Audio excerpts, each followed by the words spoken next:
नमस्कार प्यारे साथियों, मैं अजीत स्वागत करता हूं आपके अपने प्यारे परिवार रोजगार विद अंकित पर। कैसे हैं आप सब लोग? आशा करता हूं बहुत अच्छे होंगे, स्वस्थ होंगे, लाजवाब होंगे। तो जल्दी से आप लोग लाइव आ जाइए, जुड़ जाइए मेरे साथ। कल हम लोगों ने प्रस्तावना पढ़ी और प्रस्तावना में कुछ महत्वपूर्ण तथ्य हम लोगों ने पढ़े। आज हम संविधान के स्रोत पढ़ेंगे और संविधान से संबंधित कुछ महत्वपूर्ण हम यहाँ पर क्वेश्चंस भी करेंगे। मैं क्वेश्चंस भी लेकर आया हूँ आज आप लोगों के लिए। जो प्रीवियस ईयर क्वेश्चंस हैं उनको हम लोग यहाँ पर करेंगे, ठीक है? तो आप लोग जल्दी से मेरे साथ जुड़ जाइए। चलिए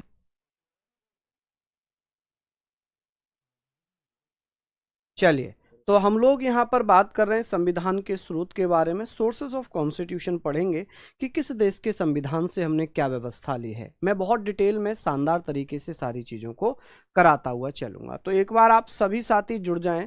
अब मुझे आप लोग ये बताएं कि आप लोग अच्छे से पढ़ रहे हैं, नोट्स बना रहे हैं। मैं कुछ डाउट्स के आपके क्लियर कर देता हूं। स्टार्टिंग में ही कुछ बच्चों के मैंने कमेंट पढ़े, उन्होंने कहा सर हम नोट्स कैसे बनाएं। देखिए, नोट्स जैसे मैं आपको क्लास में लिखवा रहा हूं वैसे ही शॉर्ट फॉर्म में बनाइए। बहुत ज़्यादा लंबे नोट्स बनाने से केवल आप कॉपियां भरेंगे, उससे ज़्यादा कुछ नहीं। भाई कॉपियां हम कब ज़्यादा लिखते हैं? जब हमें नंबर ज़्यादा मिले, जब हमारा रिटर्न एग्जाम होता है, चाहे वो 12th लेवल पे हो चाहे वो ग्रेजुएशन लेवल पर हो। जितना पेज भरेंगे उतने नंबर मिलेंगे। लेकिन यहाँ पर यह है, जितना शॉर्ट्स रखेंगे, जितना शॉर्ट रखेंगे नोट्स, उतना ही ज़्यादा महत्वपूर्ण होगा, उतना ही आपको याद होगा। अब बात आती है सर रिवीजन कैसे करें, याद कैसे करें। सबसे बड़ा प्रॉब्लम यह है कि सर हम याद कैसे करें, उनको रिवीजन कैसे करें। तो ये मानिए जैसे कि आपने आज क्लास पढ़ ली, ठीक है, आपने नोट्स बना लिए। अब क्या करें, आप शाम के समय उनका रिवीजन कर लें। मात्र मैं ये नहीं कह रहा कि बहुत ज्यादा टाइम भी दे दो, केवल और केवल उनका रिवीजन कर लो। अगर आपने रिवीजन भी कर लिया तो यकीन मानना कि आपका भैया डेली रिवीजन मात्र से ही याद हो जाएगा, डेली रिवीजन से ही याद हो जाएगा। मैं ये नहीं कह रहा कि भाई आप रट्टा मारो, ये करो वो करो ना, केवल आप रिवीजन कर लो, है ना। रिवीजन करने से ही आपको मजा आएगा। और मैं विश्वास दिला दूं, आप विश्वास रखें, पढ़ें, ठीक है। कभी कभी हम क्या करते हैं कि पढ़ लेते हैं, लेकिन हमारे दिमाग में होता है कि अच्छा हमें ऐसे पढ़ना था, इनसे पढ़ना था, उनसे पढ़ना था, इससे यार ये टीचर तो हमें अच्छा नहीं लग रहा। तो वो सारी चीज़ें एक अलग सेट हो जाती है माइंड में, तो उनको एक अलग रख दो। अभी ये पढ़ो कि आपके सामने आपका एग्जाम है और आप उस एग्जाम को फोकस कर रहे हो, ठीक है। तो अच्छे से पढ़ो, शानदार तरीके से पढ़ो, मेहनत करो, ठीक है। हाँ बिल्कुल बिल्कुल, हम लोग यहाँ पर बात कर रहे हैं। देखिए हमारी पॉलिटी चल रही है और पॉलिटी की अगर मैं बात कर रहा हूँ तो आप कहेंगे सर पॉलिटी में जो हमारा टॉपिक चल रहा है आज वो है संविधान के स्रोत। क्या है भैया? आप कहेंगे सर संविधान के स्रोत। ठीक है जी, संविधान के स्रोत आज हम लोग पढ़ने वाले हैं। संविधान के स्रोत यानी कि सोर्सेस ऑफ कॉन्स्टिट्यूशन। आप मुझे बताइएगा सर सोर्सेस ऑफ कॉन्स्टिट्यूशन, ठीक है जी, कि सर कॉन्स्टिट्यूशन के जो स्रोत हैं ये क्या हैं। देखिए हमने जब संविधान के स्रोत के बारे में पढ़ना है, जो संविधान के निर्माता थे, जो मेकर्स ऑफ कॉन्स्टिट्यूशंस थे, उन्होंने क्या किया, उन्होंने भैया लगभग लगभग कितने देशों के संविधानों को पढ़ा? 60 देशों के संविधानों को पढ़ा। कितने देशों के? 60 देशों के संविधानों को पढ़ा। और 60 देशों के संविधानों को पढ़ने के बाद उन्हें यह लगा कि केवल 10 देशों के संविधान से ही महत्वपूर्ण फैक्ट जो भारतीय संविधान में है उन्हें शामिल किया जाना चाहिए।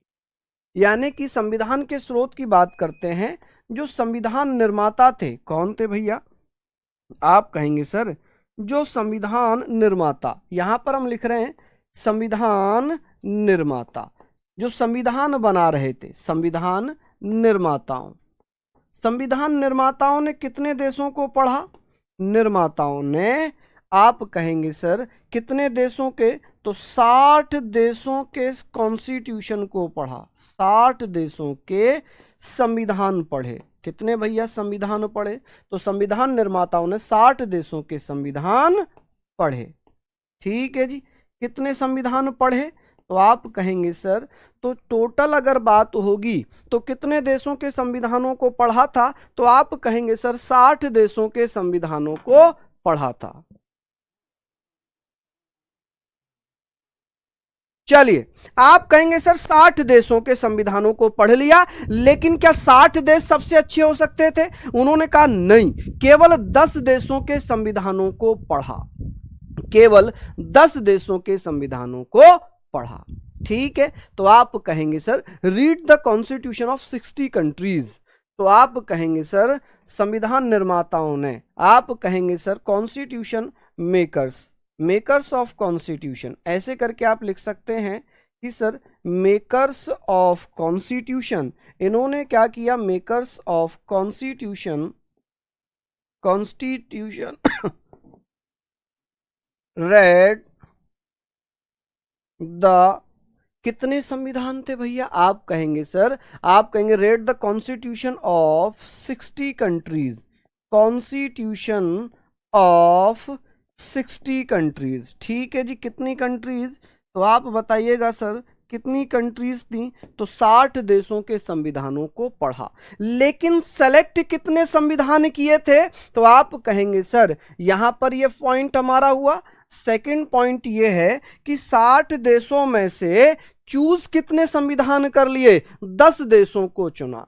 आप कहेंगे सर कितने देशों को चुन लिया? तो आप कहेंगे 10 देशों को चुना, 10 देशों को चुना, यानी कि कितने चूज किए थे? तो आप बताना कि सर चूज 10 कंट्रीज। आप कहिएगा सर कितने देशों को चूज किया था? चूज 10 कंट्रीज, कि 10 देशों के संविधानों को चुन लिया था। कितने देशों के संविधानों को चुन लिया था? आप कहेंगे सर 10 देशों के संविधानों को चूज किया। जैसे कौन कौन से देश थे मैं लिख देता हूं आप लोगों को। एक था भैया ब्रिटेन, कि ब्रिटेन के संविधान से हमने क्या क्या लिया वो भी मैं आपको बताऊंगा। सेकंड नंबर पे हम बात करेंगे अमेरिका की, किसकी? हमने अमेरिका के संविधान से क्या क्या व्यवस्थाएं ली हैं। थर्ड नंबर पे हम बात करेंगे ऑस्ट्रेलिया की।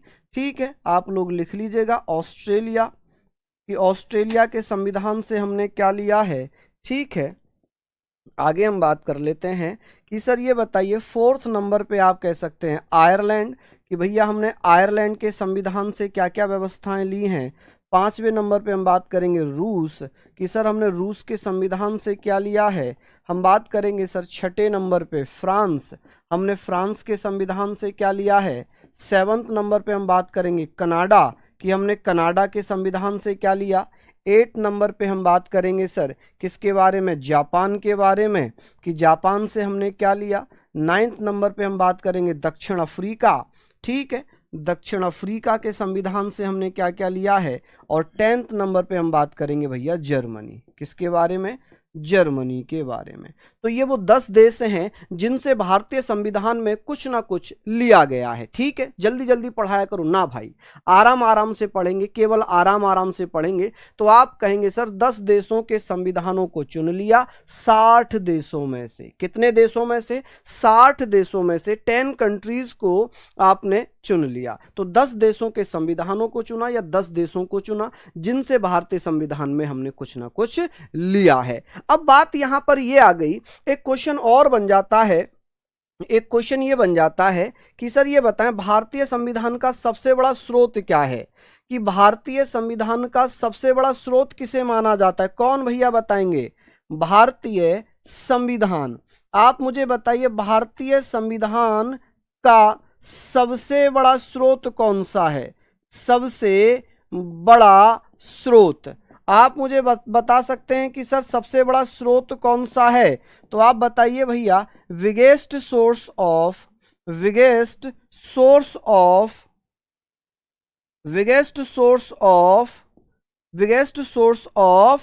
किसका भैया? तो आप कहेंगे sir biggest source of Indian constitution. किसका? Indian constitution. जल्दी से बताइए कि भारतीय संविधान का सबसे बड़ा स्रोत किसे माना जाता है? कौन साथी बताएंगे? बहुत बढ़िया, भारत शासन अधिनियम 1935। गजब, शानदार। आप कह रहे हैं सर भारत शासन अधिनियम 1935 सबसे बड़ा भारतीय संविधान का स्रोत है। क्यों ऐसा हमने कहा? ऐसा हमने क्यों कहा? तो आप कहेंगे सर भारत शासन अधिनियम 1935 से भारतीय संविधान में लगभग 250 अनुच्छेदों को लिया गया है। कितने आर्टिकल्स? लगभग 250। यानी कि आधा संविधान तो हमारा वही है, आधा संविधान तो हमारा वही है। तो आप कहेंगे सर, आप बताइएगा कि भारत शासन अधिनियम 1935, कौन सा? भारत शासन अधिनियम 1935, भारत शासन अधिनियम 1935, जिसे हम क्या बोलते हैं? आप कहेंगे सर इसे हम बोलते हैं गवर्नमेंट ऑफ इंडिया एक्ट। आप कहेंगे सर इसे बोलते हैं हम गवर्नमेंट ऑफ इंडिया एक्ट। ठीक है, गवर्नमेंट ऑफ इंडिया एक्ट। ठीक है जी, गवर्नमेंट ऑफ इंडिया एक्ट 1935 कि सर इसको हम बोलते हैं। तो इससे लगभग कितने 250 अनुच्छेद भारतीय संविधान में शामिल किए गए।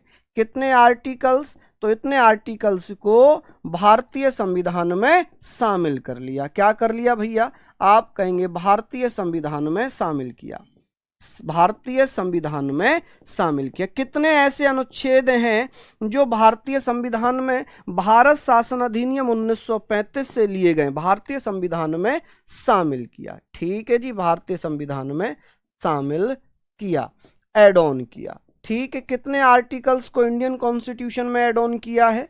तो आप कहेंगे सर इंडियन कॉन्स्टिट्यूशन में लगभग 250 अनुच्छेदों को भारतीय संविधान में भारत शासन अधिनियम 1935 से लिया गया है। ठीक है, कहां से लिया गया है? तो आप कहेंगे सर ये बहुत महत्वपूर्ण है जी, ये जो लाइन है यहां पर ये बहुत महत्वपूर्ण है, इसको आप लोग लिख लीजिए। आप कहेंगे सर इसको आप लोग जरूर लिखिएगा, यहां पर हम लोग इसके बारे में भी चर्चा करेंगे। आप लोग मुझे बता दीजिए कि सर हमने क्या क्या लिया है। तो आप मुझे बताएंगे कि सर हमने क्या क्या चीजें यहां पर ली हैं। इसको आप लोग मुझे बताएं कि सर भारत शासन अधिनियम 1935 में हमने कितने अनुच्छेदों को लिया है। तो भारत शासन अधिनियम 1935 से हमने लगभग 250 अनुच्छेदों को भारतीय संविधान में शामिल कर लिया। आई होप ये सारी चीजें क्लियर हो गई। ठीक है, आगे बात करते हैं। अब हम बात कर लेते हैं कि सर ये तो हमने पढ़ लिया, अब हम चर्चा ये भी करेंगे कि सर ये बताइए, पहले भारत शासन अधिनियम 1935 पढ़ते हैं कि सर भारत शासन अधिनियम 1935 कहां से लिया गया है। मैंने ब्रिटिश लिख दिया, ब्रिटेन। ओ ओ ओ ओ ओ ओ आप कहेंगे सर ये ब्रिटेन होगा, क्या हो जाएगा? ब्रिटेन हो जाएगा। ठीक है जी, ब्रिटेन लिखना है इसको, ब्रिटेन, यूके बोलते हैं ब्रिटेन को। अब बात आती है सर ये बताएं कि भारत शासन अधिनियम 1935 से 250 अनुच्छेद तो हम नहीं शामिल करेंगे, हम क्या करेंगे? भारत शासन अधिनियम 1935, भारत शासन अधिनियम 1935 से हमने क्या क्या व्यवस्थाएं ली हैं? अधिनियम 1935, जिसे हम गवर्नमेंट ऑफ इंडिया एक्ट 1935 लिख सकते हैं कि सर यहां से हमने क्या क्या व्यवस्थाएं भारतीय संविधान में ली हैं। तो एक एक पॉइंट में समझाता हुआ चल रहा हूं, समझना। पहली जो व्यवस्था है, पहली जो व्यवस्था है वो है लोक सेवा आयोग, लोक सेवा आयोग। आप कहेंगे सर इसमें तो पब्लिक संघ लोक सेवा आयोग भी होगा, इसी को बोलते हैं लोक सेवा आयोग, लोक सेवा आयोग, जिसे यूपीएससी संघ लोक सेवा आयोग कहते हैं जर्नली भाषा में, या इसको संघ लोक सेवा आयोग ही लिख लो। ठीक है, इसे बोलते हैं पब्लिक सर्विस कमीशन। क्या बोलेंगे इसको? Public service, public service commission. आप कहेंगे sir public service, public service commission. ठीक है कि भैया ये बताइए, ये तो आप गलत बता रहे हो, आपके मन में ऐसा क्वेश्चन आ सकता है, आपके मन में ऐसा क्वेश्चन आ सकता है। देखिए होगा क्या कि जो यूपीएससी है, जिसे हम संघ लोक सेवा आयोग के रूप में जानते हैं, लोक सेवा आयोग, लोक सेवा आयोग हम बात करें तो भैया ये भारत शासन अधिनियम 1919 के द्वारा 1926 में स्थापना की गई थी, लेकिन उसे भारत शासन अधिनियम 1935 में शामिल किया गया था। इसे केंद्रीय लोक सेवा आयोग के रूप में 1919 के द्वारा 1926 में स्थापित किया गया था ली आयोग की सिफारिश पर। देखिए एक व्यक्ति थे ली, एक व्यक्ति थे जिनके नेतृत्व में कमेटी का गठन किया गया, एक कमेटी का गठन किया गया जिसे हम कहते हैं ली आयोग। तो आप कहेंगे कि सर यहां पर अगर मैं इसकी बात करता हूं कि इसकी स्थापना कब होती है, आप कहेंगे सर इसकी स्थापना, एस्टेब्लिशमेंट कब होती है, ये एस्टेब्लिश कब हुआ, आप बताइएगा सर इसकी ये एस्टेब्लिश्ड कब हुआ है। यूपीएससी, जिसे केंद्र लोक सेवा आयोग के नाम से हम जानते थे, आप कहेंगे कि सर इसकी स्थापना हो गई थी 1926 में ली आयोग की सिफारिश पर। किसकी सिफारिश पर?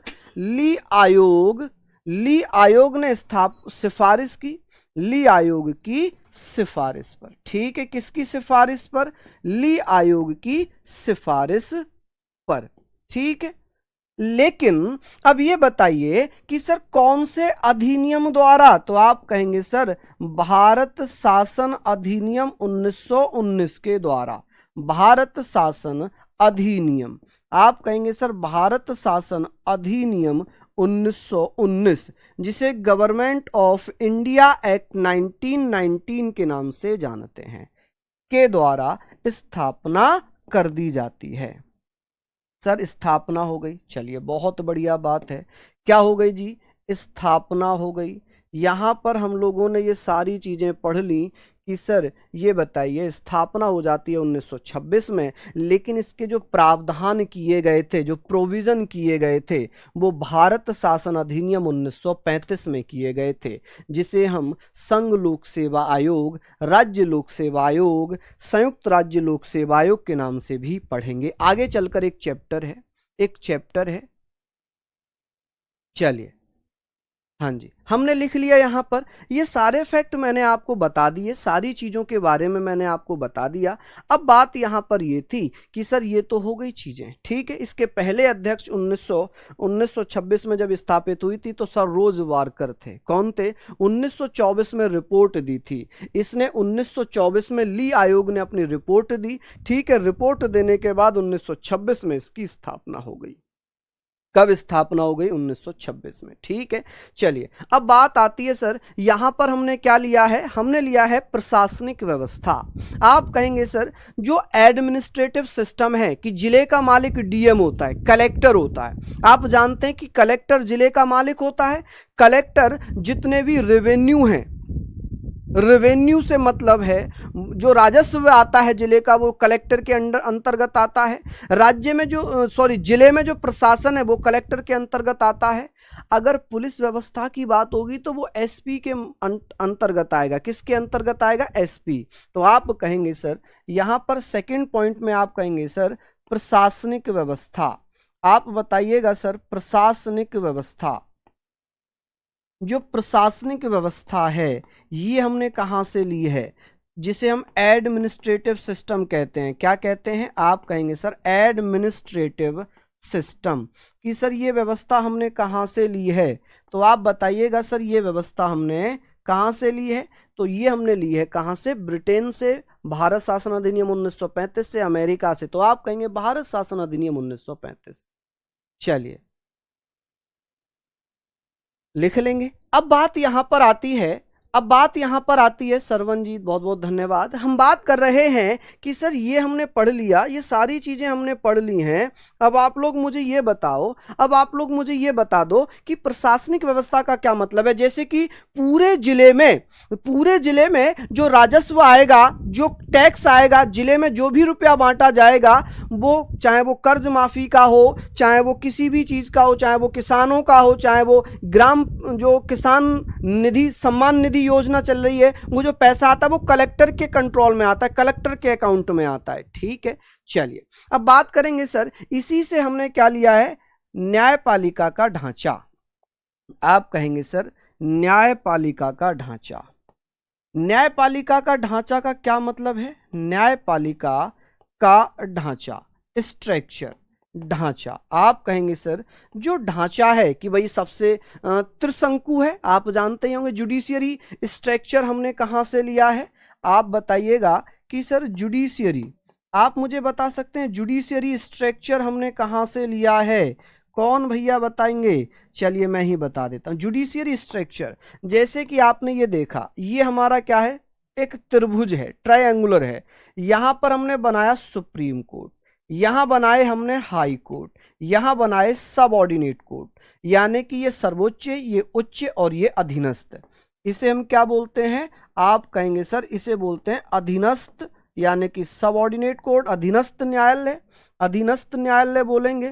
ठीक है, चलिए इसको हम बोलेंगे उच्च न्यायालय, उच्च न्यायालय। ठीक है, इसको हम उच्च न्यायालय बोल रहे हैं, इसे हम बोल रहे हैं सर्वोच्च या उच्चतम, सर्वोच्च न्यायालय। ठीक है, ये हमने पढ़ने हैं कि भैया इसका जो स्ट्रक्चर है कि देश में केवल एक ही सुप्रीम कोर्ट होगा और राज्यों में अलग अलग हाई कोर्ट होंगे। राज्यों में क्या होंगे जी? अलग अलग हाई कोर्ट होंगे। ठीक है, वर्तमान में 25 हाई कोर्ट हैं, सुप्रीम कोर्ट केवल एक है और ये हर जिले में होंगे। सब ऑर्डिनेट कोर्ट हर जिले में होंगे, जिसे जिला न्यायालय भी आमतौर पर हम कह सकते हैं।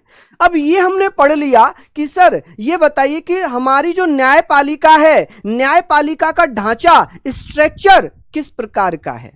आप क्या बताइए, आप क्या बताएंगे? आप कहेंगे सर त्रिशंकु है। भैया ब्रिटेन से हमने एकल नागरिक एकल न्यायिक सिस्टम लिया है, सिंगल जुडिशियरी सिस्टम, वहां से भी बात करेंगे बेटा, आप परेशान ना हो। आप ये सोचकर चलो कि जब मैं आपको क्लास में पढ़ा रहा हूं तो मैंने खुद इसको बहुत बार वेरीफाई किया होगा, बहुत बार वेरीफाई किया होगा।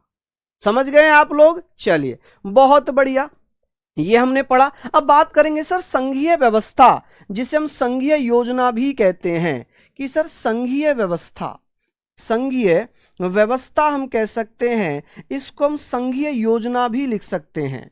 ठीक है जी, संघीय व्यवस्था, संघीय योजना, ये हमने कहां से ली है, जिसको इंग्लिश में हम क्या बोलेंगे? आप इसको क्या बोलिएगा? इसे यूनियन सिस्टम भी कह सकते हैं, आप इसको यूनियन सिस्टम भी कह सकते हैं। कि सर ये बताइए ये हमने कहां से लिया है? वैसे संघ के लिए फेडरल सिस्टम का यूज किया जाता है, फेडरल, और जो फेडरल वाली व्यवस्था है वो कनाडा से ली गई है। कहां से ली गई है? कनाडा से ली गई है। ठीक है, चलिए अब बात करेंगे, मैं आऊंगा बेटा सारी चीजों पर, मैं आऊंगा, अमेरिका से क्या है, मैं हर उस पॉइंट को पढ़ाता हुआ चलूंगा, आप बिल्कुल भी परेशान ना लें, बिल्कुल भी परेशान ना हो। ठीक है, ली जो थे वो ब्रिटेन के थे, ब्रिटेन के अधिकारी थे। संघीय व्यवस्था हो गई। आप कहेंगे सर ये सारी चीजें हो गई। अब बात करेंगे सर राज्यपाल का कार्यालय। आप कहेंगे सर राज्यपाल का कार्यालय, राज्यपाल का कार्यालय, यानी कि राज्यपाल का पद कह लें, कार्यालय कह लें। आप कहेंगे सर कार्यालय। ठीक है जी, ऑफिस ऑफ गवर्नर, आप कहेंगे सर ऑफिस ऑफ गवर्नर, या पोस्ट ऑफ गवर्नर भी आप लिख सकते हैं। कि सर राज्यपाल का जो पद है ये हमने भारत शासन अधिनियम 1935 में लिया था। कहां लिया था? भारत शासन अधिनियम 1935 में लिया था। चलिए लिख लिया आप लोग। अब बात यहां पर बात कर रहे हैं राज्यपाल का जो कार्यालय है, जो ऑफिस ऑफ गवर्नर है, यह व्यवस्था भारत शासन अधिनियम 1935 से ली गई है, जबकि राज्यपाल की नियुक्ति केंद्र की सिफारिश पर राष्ट्रपति करेंगे। यह व्यवस्था कनाडा से ली गई थी। कहां से ली गई? कनाडा से ली गई है। कहां से? कनाडा से ली गई।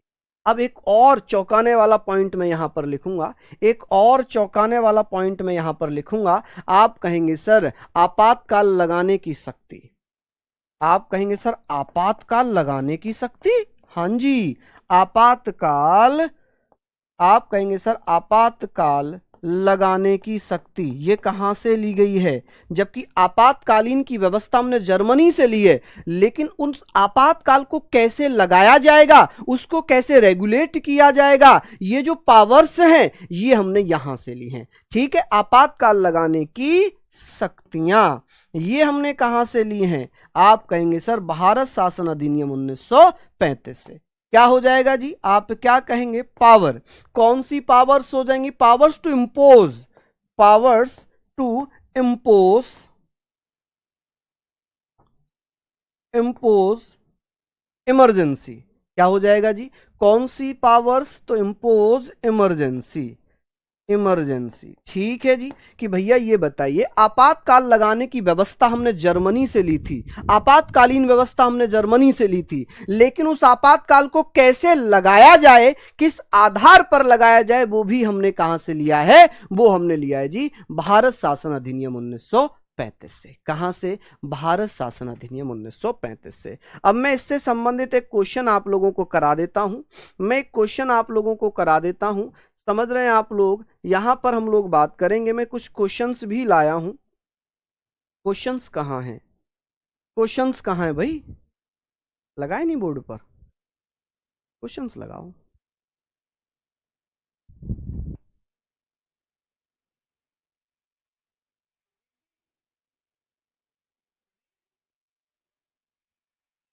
चलिए, यहां पर हमने पढ़ लिया, सारी चीजें हो गई। जैसे कभी कभी क्वेश्चन आ जाता है, मैं अभी दिखाऊंगा, शायद उन्होंने नहीं लगाए, वो ला रहे हैं। ठीक है, चलिए, ये सारी चीजें थी, ये हमने पढ़ ली।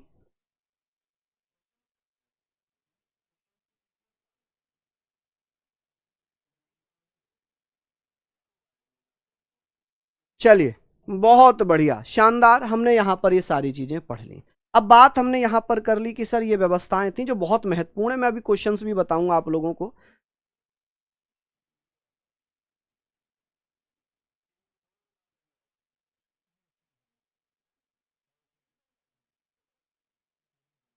चलिए, मैं इसमें लगा देता हूं, आपको क्वेश्चंस भी दिखाना है ना, मुझे भी दिखाता हूं।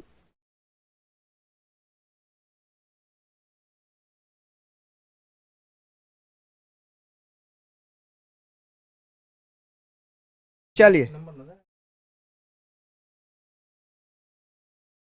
अभी मैं दिखा दूंगा, ठीक है। चलिए, उम्मीद है ये आपने लिख लिया होगा। अब हम लोग आगे बात कर लेते हैं, यहाँ तक हम लोगों ने चल चल लिए। एक बार मैं फिर से रिवाइज करा दूं कि बहुत महत्वपूर्ण है। लोक सेवा आयोग पूछ ले, संघ लोक सेवा आयोग पूछ ले, ये व्यवस्था कौन से अधिनियम में की गई थी? तो भारत शासन अधिनियम 1935 में। स्थापना भारत शासन अधिनियम 1919 के द्वारा की गई थी 1926 में, ली आयोग की सिफारिश पर। इसने अपनी रिपोर्ट 1924 में पेश की थी, ठीक है। चलिए, प्रशासनिक व्यवस्था, न्यायपालिका का ढांचा, संघीय व्यवस्था और राज्यपाल का कार्यालय, आपातकाल लगाने की शक्तियां, ये हमने कहां से ले ली? ये हमने ले ली भारत शासन अधिनियम 1935 से।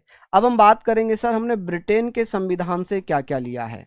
ब्रिटेन के संविधान से, ब्रिटेन के संविधान से हमने क्या क्या लिया है? ब्रिटेन के संविधान से आप क्या कहेंगे? फ्रॉम द ब्रिटिश कॉन्स्टिट्यूशन, ठीक है। ब्रिटेन के संविधान से आप मुझे बताइएगा, फ्रॉम दी ब्रिटिश कॉन्स्टिट्यूशन। कहां से भैया आप कहेंगे? Sir from the British constitution. आप मुझे बताइएगा कि सर ब्रिटिश कॉन्स्टिट्यूशन से हमने क्या क्या लिया है, क्या क्या हमने भैया यहां पर लिया है? तो आप लोग मुझे बताएंगे ब्रिटिश कॉन्स्टिट्यूशन से, तो आप लोग मुझे बता दें। चलिए, मैं पहले आपको क्वेश्चंस दिखा देता हूं कि कौन कौन से क्वेश्चंस यहां पर आए थे। चलिए, जो आपके भैया क्वेश्चंस हैं मैं उसके बारे में बता देता हूं कि सर यहां पर जो क्वेश्चंस आए हैं वो कौन से क्वेश्चंस पूछे गए हैं, ठीक है। चलिए, कौन से में है? ये वाली है, ये तो शायद यही होगी ना, फिर तो इसमें होने चाहिए क्वेश्चन, इसमें तो है नहीं।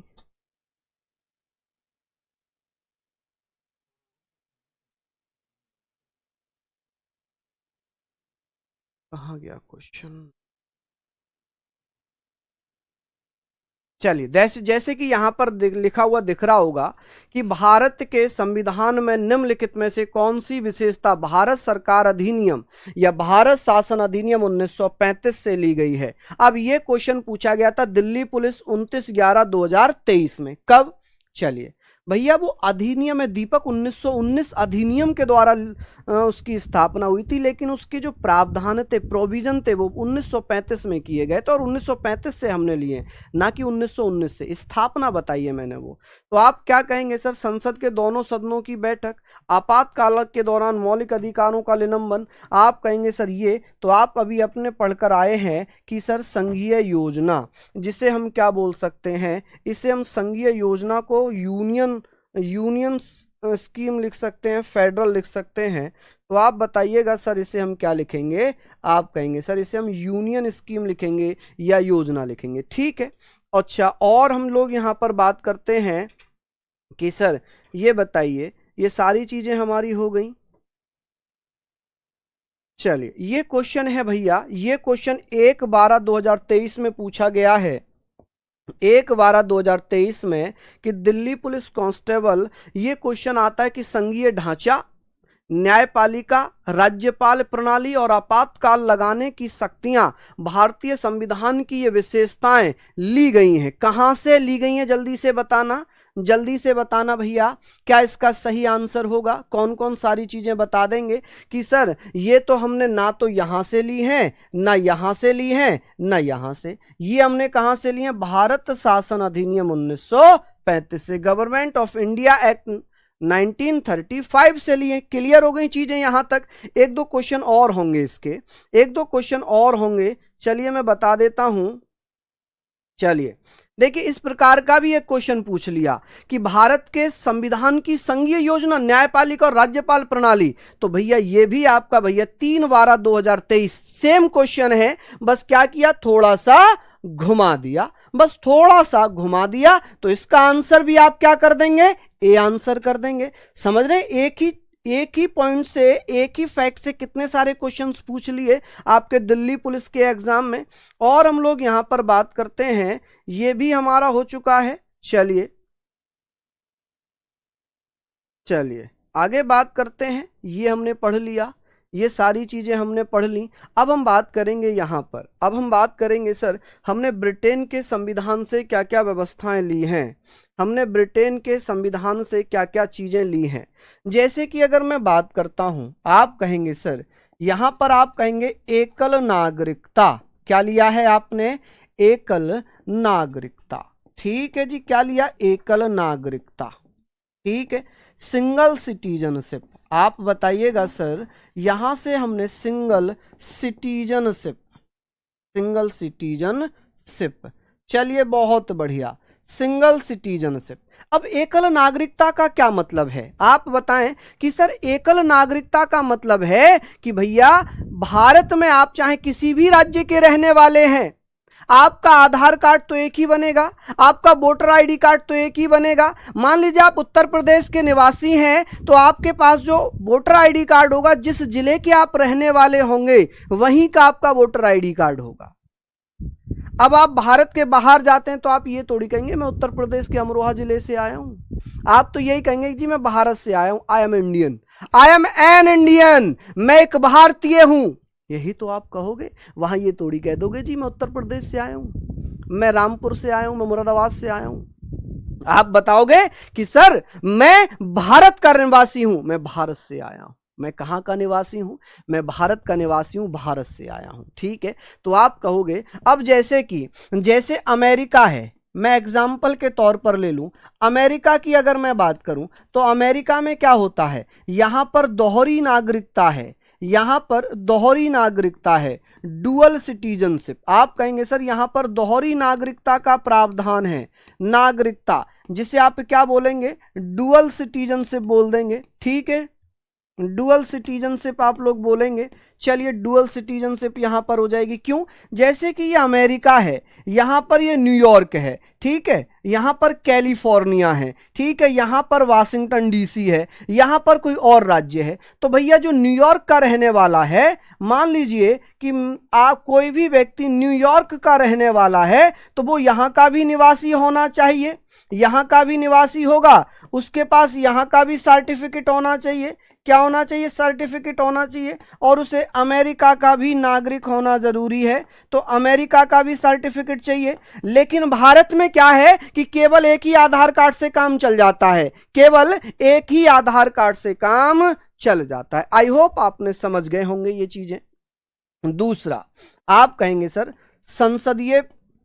संसदीय प्रणाली, पार्लियामेंट्री सिस्टम, संसदीय प्रणाली, भारत में कैसी प्रणाली चलती है? आप कहेंगे सर पार्लियामेंट्री सिस्टम चलता है। हमारे देश में कैसा सिस्टम चलता है? Parliamentary system. अब संसदीय प्रणाली का क्या मतलब है? इसका क्या मतलब है? जैसे कि भारत में जो संसद है, संसद में राष्ट्रपति भी होता है, राज्यसभा भी होती है और लोकसभा भी होती है। क्या होती है जी? आप कहेंगे सर लोकसभा भी है, राज्यसभा भी है, ठीक है। आप कहेंगे सर राष्ट्रपति भी है, ठीक है। ये तो हो गई संसदीय व्यवस्था, जहां पर संसद कानून बनाती है। पूरे देश के लिए कानून कौन बनाता है? आप कहेंगे सर संसद कानून बनाती है, ठीक है जी, समझ गए आप। चलिए, आप कहेंगे सर द्विसदनीय शासन व्यवस्था। क्या कहिएगा आप? द्विसदनीय शासन व्यवस्था, द्विसदनीय प्रणाली व्यवस्था, द्विसदनीय व्यवस्था। इसका क्या मतलब हो जाएगा? व्यवस्था। आप कहेंगे सर इसका मतलब हो जाएगा बाइकैमरल सिस्टम। यानी कि बाइकैमरल सिस्टम का क्या मतलब है? इसका मतलब है बाइकैमरल सिस्टम। हमारे देश में जो बाइकैमरल सिस्टम है, जैसे कि एक विधानसभा होगी, एक विधान परिषद होगी, एक लोकसभा होगी, एक राज्यसभा होगी। संसद के कितने सदन हैं? आप कहेंगे सर 2 सदन हैं। संसद के कितने सदन हैं? 2। Lok Sabha, Rajya Sabha. House of the parliament आप कहेंगे 2। पार्ट ऑफ द पार्लियामेंट आप कहेंगे 3। कौन कौन? राष्ट्रपति, लोकसभा, राज्यसभा। वैसे ही राज्यों में भी विधानसभा होती है, विधान परिषद होती है, लेकिन हर जगह विधान परिषद नहीं होती। केवल 6 राज्यों में विधान परिषद है। केवल 6 राज्य हैं बाइकैमरल स्टेट्स। कौन कौन से? उत्तर प्रदेश, कर्नाटक, महाराष्ट्र, बिहार, आंध्र प्रदेश और तेलंगाना। समझ गए आप लोग? चलिए, बहुत बढ़िया। तो ये सारी चीज़ें हम लोगों ने लिखनी है जी, ये सारी चीज़ें हम लोगों ने लिखनी है, ठीक है। आगे बात करते हैं। यहाँ तक हमने पढ़ा। आप कहेंगे, चलिए 4th नंबर पे हम बात कर रहे हैं कि सर यहाँ से 4th नंबर पे हम चल रहे हैं, विधि का शासन।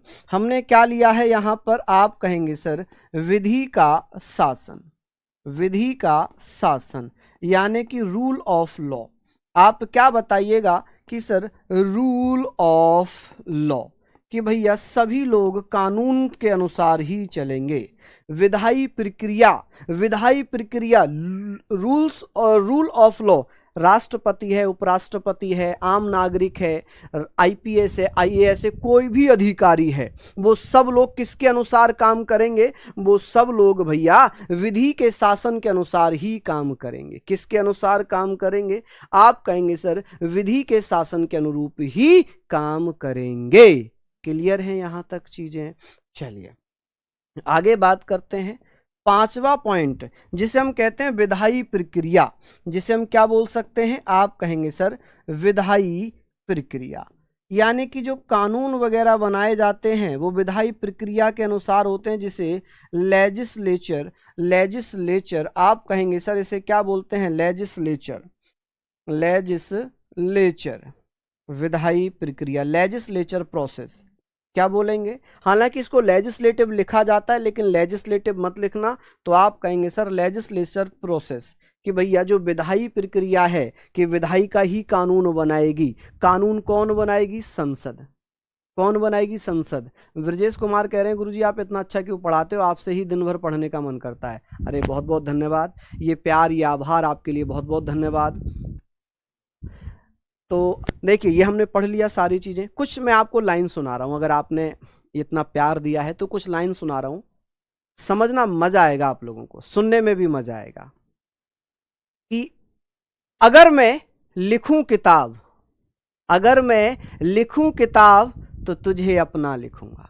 अगर मैं लिखूं किताब तो तुझे अपना लिखूंगा। खुली आंखों से देखा हुआ सपना लिखूंगा। लिखकर सारे दुख अपने नाम, तेरे हिस्से में सिर्फ हंसना लिखूंगा। तो आपके सारे दुख मेरे हैं, आपके सारे गम मेरे हैं, आपका सारा स्ट्रगल मेरा है, मेरे सारे सुख, मेरे सारे सपने, मेरे सारे जितने भी ये कह सकते हैं अच्छे कर्म है, वो मैं आपको समर्पित करता हूँ। आप सब लोग महत्वपूर्ण तरीके से सिलेक्शन लें। योग्यता आप में है, बस कैपेबिलिटी दिखानी है, उसको एक सही डायरेक्शन देना है और इस डायरेक्शन में जाना है। कि आपका सिलेक्शन हो जाए। मैं बस यही चाहता हूँ कि आपके घर में एक चिराग जल जाए, आपके माँ बाप ने जो सपने देखे हैं उन सपनों को आप साकार कर लें। ठीक है, तो मेरे सारे सुख आपके और आपके सारे दुख मेरे। ठीक है, चलिए, तो हम लोग बात कर रहे थे यहाँ पर, अब बात ये भी हो गई। अब यहाँ पर हम बात करेंगे सर, छठे पॉइंट की तरफ हम चलते हैं कि सर एकल न्यायिक प्रणाली। आप जानते हैं कि सर एकल न्यायिक प्रणाली, न्यायिक प्रणाली कि सर एकल न्यायिक प्रणाली क्या होती है? कौन कौन भैया बताइएगा। एकल न्यायिक प्रणाली, सिंगल जुडिशियरी सिस्टम। आप कहेंगे सर इसको हम क्या बोल सकते हैं? Single judiciary system. क्या हो जाएगा जी? Single judiciary system. कौन कौन भैया बताएंगे कि सर ये सिस्टम क्या होता है, इसमें क्या होगा? जैसे अगर मैं बात करूं एकल न्यायिक प्रणाली की, एकल न्यायिक प्रणाली के बारे में मैं बात करता हूं तो आप मुझे क्या बताइएगा? आप कहेंगे सर सिंगल जुडिशियरी सिस्टम जैसे कि सुप्रीम कोर्ट है, सुप्रीम कोर्ट में एक ही मुख्य न्यायाधीश होता है, एक ही चीफ जस्टिस होता है। हाई कोर्ट है, हाई कोर्ट में भी एक ही चीफ जस्टिस होता है। आपने देखा है कि दो मुख्य न्यायाधीश हो गए? आपने कहीं देखा है कि यहाँ भी दो मुख्य न्यायाधीश हो गए? आपने कहीं नहीं देखा। देखा है क्या? भारत में ऐसा नहीं होता। भारत में यह है कि सुप्रीम कोर्ट में एक ही मुख्य न्यायाधीश है, हाई कोर्ट में एक ही मुख्य न्यायाधीश है। तो इस प्रकार की जो व्यवस्था है उसे एकल न्यायिक प्रणाली कहते हैं। अब जैसे कि न्यायिक पीठ बैठती हैं, जैसे कि न्यायिक पीठ बैठती हैं कि किसी मामले को लेकर, जैसे कि केशवन भारती वर्सेस केरल स्टेट था, उसमें एक न्यायिक पीठ बैठी थी 13 जजों की। तो उन 13 जजों में भी 2/3 बहुमत का होना चाहिए, यानी कि उनमें 13 जजों में से 7 जज हाँ के पक्ष में होंगे और 6 जज भले ही ना के पक्ष में हो तो कोई फर्क नहीं पड़ेगा। मेजॉरिटी जिसकी ज़्यादा होगी तो वो अगर हाँ में होंगे तो वो कानून पास हो जाएगा। ठीक है, समझ गए आप लोग? यहाँ तक समझ में आया? आगे बात करते हैं, हम बात कर लेते हैं कि सर ये सारी चीजें हमने पढ़ ली। ठीक है, संसदीय व्यवस्था, एकल नागरिकता, द्विसदनीय व्यवस्था, द्विसदनीय, इसको द्विसदनीय व्यवस्था लिख सकते हैं, द्विसदनीय व्यवस्था। चलिए आगे बात करते हैं, आगे हम लोग बात करते हैं 7वें नंबर पे आते हैं। अब बात होगी सर विधि निर्माण की प्रक्रिया, कानून जो बनेगा, विधि निर्माण की प्रक्रिया, विधि निर्माण की प्रक्रिया, विधि निर्माण की प्रक्रिया कि सर ये कैसी प्रक्रिया है, इसमें क्या होता है? प्रक्रिया। आप कहेंगे sir law making process, law making process कि भैया इसमें क्या होगा? लॉ मेकिंग प्रोसेस में आप बताइएगा सर कि जैसे कानून बनाना है, कोई विधेयक है, कोई भी यदि विधेयक है, मान लीजिए कि भैया लोकसभा में ये विधेयक कहाँ पर पेश किया गया, अगर इस विधेयक को लोकसभा में पेश किया तो यहाँ पर क्या होगा? 2/3 बहुमत से ये प्रस्ताव पारित हो जाएगा। ठीक है, यहाँ से पास हो जाएगा। जब ये पास होगा तो फिर ये कहाँ जाएगा? राज्यसभा में जाएगा। कहाँ जाएगा? राज्यसभा में जाएगा। और राज्यसभा में भी सेम यही है, 2/3 बहुमत से ये प्रस्ताव क्या होगा? पारित हो जाएगा। जब यहाँ से ये पास होगा, इसके बाद जब दोनों जगहों से पास हो जाएगा, किसके पास जाएगा? राष्ट्रपति के पास। आप कहेंगे सर राष्ट्रपति के पास। किसके पास जाएगा? राष्ट्रपति के पास जाएगा। राष्ट्रपति इस पर हस्ताक्षर करेंगे और जिस दिन राष्ट्रपति हस्ताक्षर करेंगे ये जो विधेयक था ये अधिनियम बन जाएगा। ये क्या बन जाएगा? अधिनियम। ये था बिल, ये क्या था? बिल। और यहां पर ये क्या बन जाएगा? एक्ट बन जाएगा। जब तक राष्ट्रपति हस्ताक्षर नहीं करेंगे ये एक्ट नहीं बनेगा। कैलाश गुर्जर जी धन्यवाद, बहुत बढ़िया वीरेंद्र, शानदार। चलिए चलिए बहुत बढ़िया। अब बात आती है कि सर विधि प्रक्रिया, विधायी प्रक्रिया और विधि निर्माण की प्रक्रिया, इसमें क्या अंतर है जी? कोई भी अंतर नहीं है, कोई भी अंतर नहीं है। ठीक है, बस फर्क सिर्फ इतना है कि दोनों ही क्वेश्चन आपके एग्जाम में अलग अलग नाम से पूछ लिए। विधि प्रक्रिया, विधायी प्रक्रिया को ही विधि निर्माण की प्रक्रिया कहते हैं। इसका मतलब यह है कि ये और ये दोनों एक हैं लेकिन उनकी भाषा अलग है। यहां पर विधायी प्रक्रिया लेजिस्लेचर प्रोसेस है, यहां पर लॉ मेकिंग प्रोसेस है, लेकिन दोनों है एक ही। दोनों क्या है जी? दोनों ही एक हो गई। आई होप ये फैक्ट भी आपको समझ में आ गए होंगे। चलिए अब बात करते हैं नेक्स्ट पॉइंट की। अब हम चलते हैं जी 8वें पॉइंट की तरफ। ठीक है, आप चाहो तो इसे एक ही लिख सकते हो एक ही लिख सकते हो, उसमें कोई बहुत बड़ी समस्या नहीं है। अब बात आएगी सर, ये बताइए राष्ट्रपति की औपचारिकता, कि सर राष्ट्रपति की औपचारिकता कहां पर है। राष्ट्रपति की औपचारिकता की बात करते हैं तो आप क्या बताइएगा कि formal supremacy of the president, कि सर राष्ट्रपति भारत में नामात्र का प्रमुख है। कहने के लिए तो देश का सबसे बड़ा अधिकारी है, कहने के लिए देश का सबसे बड़ा अधिकारी है, लेकिन उसके पास पावर्स ही नहीं है। सारी पावर्स तो हमारी केंद्रीय मंत्री परिषद में और प्रधानमंत्री में है। तो आप कहेंगे सर राष्ट्रपति की औपचारिक प्रधानता, राष्ट्रपति की औपचारिक प्रधानता क्या हो जाएगा जी, आप कहेंगे सर औपचारिक प्रधानता। ठीक है, औपचारिक प्रधानता। चलिए यहां पर हम लिख रहे हैं, इसे आप कहेंगे सर फॉर्मल सुप्रीमेसी, क्या कहेंगे जी, फॉर्मल सुप्रीमेसी ऑफ प्रेसिडेंट, कि सर राष्ट्रपति की औपचारिक प्रधानता। राष्ट्रपति नामात्र का ही प्रमुख होता है भारत में, इसीलिए तो इसे रबड़ का तोता कहते हैं, रबड़ की मोहर कहते हैं। क्लियर हो गई चीजें यहां तक, बताइए आप लोग। अब बात आती है सर अग्रताही विजेता। नेक्स्ट पॉइंट आप लिख सकते हैं अग्रताही विजेता, कि सर इसका क्या मतलब है। अग्रताही विजेता आप समझ ही गए होंगे, हालांकि अग्रताही विजेता यानी कि इंग्लिश में बोले तो first past the post system, first past the post system, मतलब जिसको सबसे ज्यादा वोट मिलते हैं वही चुनाव में जीत जाता है। इसका मतलब है जैसे आपने देखा होगा कि भाई आपके क्षेत्र में प्रतिभा जी धन्यवाद, आपके क्षेत्र में कोई विधायक या प्रधान को मानते हैं। गांव में तो हर किसी के यहाँ प्रधानी का चुनाव होता ही होगा, जिस प्रधान को सबसे ज्यादा वोट मिलते हैं वही जीत जाता है, वही जीत जाता है। ठीक है, हाँ जी, वही जीत जाता है। तो इसका मतलब है जिसको सबसे ज्यादा वोट मिलेंगे वही चुनाव जीतेगा। लेकिन ये वाला जो सिस्टम है ना, ये राष्ट्रपति, उपराष्ट्रपति, राज्यसभा और विधान परिषद के चुनाव में नहीं होता। ये लोकसभा, विधानसभा के चुनावों में होता है, ग्राम प्रधानों के चुनावों में होता है। जिसको सबसे ज्यादा वोट मिलते हैं वही जीतता है। ठीक है, first past the post system. Clear है बेटा। मैंने सारे मैसेज आपके पढ़े, वहां पर आप लोग कह तो रहे हैं अच्छा पढ़ा रहे हो, लेकिन बेटा आप लोग और अप्रिशिएट करेंगे तो बड़ा मजा आएगा, बड़ा मजा आएगा। आपको लगे कि हाँ भाई सर अच्छा पढ़ा रहे हैं, तो एक मैसेज जरूर अपने मन से जो आपके दिल में हो वो छोड़ना, ताकि मुझे लगे कि मेरी मेहनत साकार हो रही है, मेरी मेहनत सही चल रही है। चलिए ये हमने पढ़ लिया। अब हमने क्या पढ़ा कि सारी व्यवस्थाएं हमने पढ़ ली। अब आप कहेंगे सर एक व्यवस्था और है जिसे मैं यहां पर लिखना चाहूंगा 10, कि सर मंत्री परिषद का निम्न सदन के प्रति, आप कहेंगे सर मंत्री परिषद, जो मंत्री परिषद है ना, मंत्री परिषद का निम्न सदन के प्रति उत्तरदायी।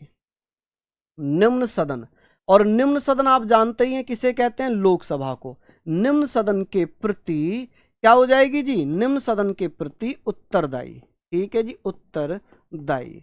तो ये आप लोग कहेंगे सर उत्तरदायी होना, कि भाई अगर कोई मंत्री बयान दे रहा है, अगर कोई मंत्री बयान दे रहा है, ये सामूहिक उत्तरदायित्व लिख सकते हैं इसको, सदन के प्रति सामूहिक उत्तरदायित्व, प्रति सामूहिक उत्तरदायित्व, सामूहिक उत्तरदायित्व, क्या जी, उत्तरदायित्व।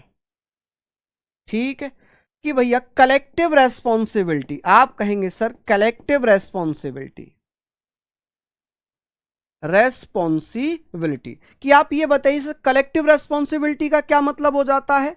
रेस्पॉन्सिबिलिटी, कि भैया collective responsibility to the lower house, to the lower house, या आप ऐसे कह सकते हैं कि collective responsibility of the cabinet, of the cabinet, of the cabinet. इसको हम कैबिनेट लिख सकते हैं, कि भैया जो मंत्री परिषद है, केंद्रीय मंत्री परिषद की बात हो रही है, इसलिए कैबिनेट लिख दिया। टू द लोकसभा कह लें या लोअर हाउस कह लें, लोअर हाउस। और भारत में लोअर हाउस किसे कहते हैं, लोकसभा को कहते हैं। लोअर हाउस हम किसे कहते हैं जी, आप कहेंगे सर निम्न सदन, लोकसभा को ही कहा जाता है। कि अगर कोई मंत्री बयान दे रहा है, जैसे अभी दिल्ली चुनाव चल रहे हैं, दिल्ली चुनावों में आपने देखा होगा आए दिन आए दिन, ठीक है जी। चलिए, आए दिन क्या होता है, तो आप कहेंगे सर आए दिन कोई मंत्री किसी के बारे में कुछ कह रहा है, कोई नेता किसी के बारे में कुछ बोल दे रहा है। तो भैया ये जो है, अगर मंत्री कोई सरकार का मंत्री है और वो ये कह रहा है कि कुछ भी जवाब दे रहा है, तो उसकी जवाबदेही सबकी हो जाएगी, सभी की हो जाएगी। वो सरकार ऐसे नहीं कह सकती कि ये जी इन विधायक का, इन मंत्री जी का अपना पर्सनल बयान है। मान लीजिए अमित शाह ने कोई बयान दे दिया, अमित शाह ने कुछ बोल दिया, तो विपक्ष उसको आड़े हाथों लेगा। क्यों? क्योंकि अमित शाह भैया मंत्री हैं, गृह मंत्री हैं देश के। वो अपना कोई भी बयान अगर बोलेंगे तो सरकार ये नहीं कह सकती कि अमित शाह का अपना निजी बयान है, विपक्ष उन्हें आड़े हाथों ले लेगा। क्यों? क्योंकि वो सरकार का चेहरा है, तो उनके द्वारा कही गई हर बात सरकार की मानी जाएगी। तो सरकार ये नहीं कह सकती कि ये तो अमित शाह का अपना खुद का बयान था, अमित शाह का खुद का बयान था ना। सरकार ये कहेगी कि ये तो भैया, ये तो सरकार के प्रमुख चेहरे हैं, अमित शाह गृह मंत्री हैं। तो बड़ा सोच समझकर बयान देना पड़ता है इन लोगों को। जैसे आए दिन आपने देखा कि रमेश बिधूड़ी जी ने कुछ कहा, आपने सुना होगा, है ना, किसी और ने कुछ कहा। तो इस प्रकार के जो चलते रहते हैं, बहुत सारी चीज़ें चलती रहती हैं, तो इनको हम लोग पढ़ लेंगे। यहाँ तक हमने पढ़ लिया, ठीक है जी। चलिए अब हम आयरलैंड की तरफ चलते हैं। अब हम किसके बारे में बात करते हैं? आयरलैंड के बारे में बात करते हैं। यहाँ तक आप लोग प्लीज़ लिख लीजिए। पहले मैं क्वेश्चन भी करा दूं, इससे संबंधित मैं आपको कुछ क्वेश्चंस भी करा देता हूं, ठीक है। जैसे हमने पढ़ लिया, जैसे ये क्वेश्चन है, भारतीय संविधान में विधायी प्रक्रिया किस देश से ली गई है? Legislative processor. मैंने कहा था ना, लेजिस्लेटिव लिख लो या लेजिस्लेचर लिख लो। In the Indian constitution has been taken which country? तो आपने अभी पढ़ा कि सर यूनाइटेड किंगडम यूके, जिसे हम ब्रिटेन के नाम से जानते हैं, इसे हम किसके नाम से जानते हैं? ब्रिटेन के नाम से जानते हैं। तो आप लोग अच्छे से इसका आंसर कर देंगे। क्या कर देंगे जी? आंसर कर देंगे, है ना। चलिए आगे बात करते हैं, और एक क्वेश्चन हम लोग यहां पर लेकर चलते हैं। चलिए ये हमने पढ़ लिया, हम बात करेंगे सर। चलिए बहुत बढ़िया, शानदार, कि सर और क्या क्या है। बहुत बढ़िया, ये लिखा हुआ है कि भारतीय संविधान में कानून के शासन का विचार किस देश से लिया गया है? तो आप कहेंगे सर रूल ऑफ लॉ, कानून का शासन, विधि का शासन, ये हमने कहां से लिया है? आप कहेंगे सर यूनाइटेड किंगडम से, फ्रांस से, जर्मनी से, या संयुक्त राज्य अमेरिका से। चलिए बता दीजिए क्या इसका सही आंसर होने वाला है? आप कहेंगे सर इसका सही आंसर क्या हो जाएगा कि sir UK, United kingdom Britain को ही कहा जाता है, ध्यान रखना। आप कहेंगे सर ये ब्रिटेन के संविधान से लिया गया है। अभी मैंने थोड़ी देर पहले ही तो बताया था कि ये कहां से लिया गया था, तो आप कहेंगे सर ये ब्रिटेन के संविधान से। और भी कुछ है क्या?